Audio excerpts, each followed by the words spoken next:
শুরু হলো পবিত্র হজ। লাব্বাইক আল্লাহুম্মা লাব্বাইক ধ্বনিতে মুখরিত তাবুর শহর খ্যাত মিনা। মঙ্গলবার রাতে ইহরাম বেঁধে মক্কা থেকে মিনার উদ্দেশ্যে রওনা দেন ধর্মপ্রাণ মুসল্লিরা। সেখানে রাত্রি যাপন শেষে বৃহস্পতিবার আরাফাতের ময়দানের উদ্দেশ্যে রওনা হবেন তারা। সেখানে সম্পন্ন হবে হজের মূল আনুষ্ঠানিকতা। এবার বিশ্বের নানা প্রান্ত থেকে হজ পালনে জড়ো হয়েছেন 15 লাখ মুসল্লি।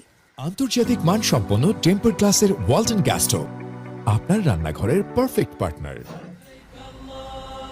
এক পোশাক এক লক্ষ্য, মহান আল্লাহর দরবারে পরিপূর্ণ আত্মসমর্পণ। সমবেত কণ্ঠে উচ্চারিত হচ্ছে পবিত্র ধ্বনি লাব্বাইক আল্লাহুম্মা লাব্বাইক, অর্থাৎ আল্লাহর দরবারে উপস্থিত তার বান্দারা। মুখরিত তাবুর শহর মিনার সমস্ত প্রান্ত।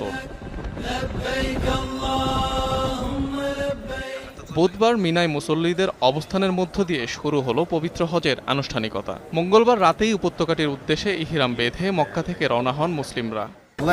এটা ভাষায় প্রকাশ করার মতো অনুভূতি নয়। আল্লাহর প্রতি শুকরিয়া, যিনি আমাকে এই সুযোগ করে দিয়েছেন। দোয়া করি আমার মতো সকল মুসলিমই যেন এই সুযোগ লাভ করে।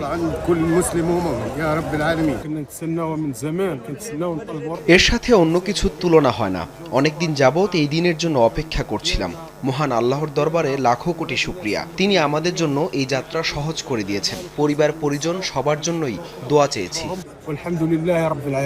বৃহস্পতিবার সূর্যোদয় পর্যন্ত মিনায় অবস্থান করবেন ধর্মপ্রাণ মুসলিমরা। এর পরের গন্তব্যস্থল পবিত্র আরাফার ময়দান। সেখানে খুতবার মধ্য দিয়ে সম্পন্ন হবে হজের মূল আনুষ্ঠানিকতা। এরপর এক আজানে জোহর এবং আসরের নামাজ আদায় করবেন মুসল্লিরা। তীব্র তাপদাহের কারণে এদিন মুসল্লিদের সকাল 10টা থেকে বিকাল 4টা পর্যন্ত তাঁবু থেকে বের না হওয়ার পরামর্শ সৌদি কর্তৃপক্ষের।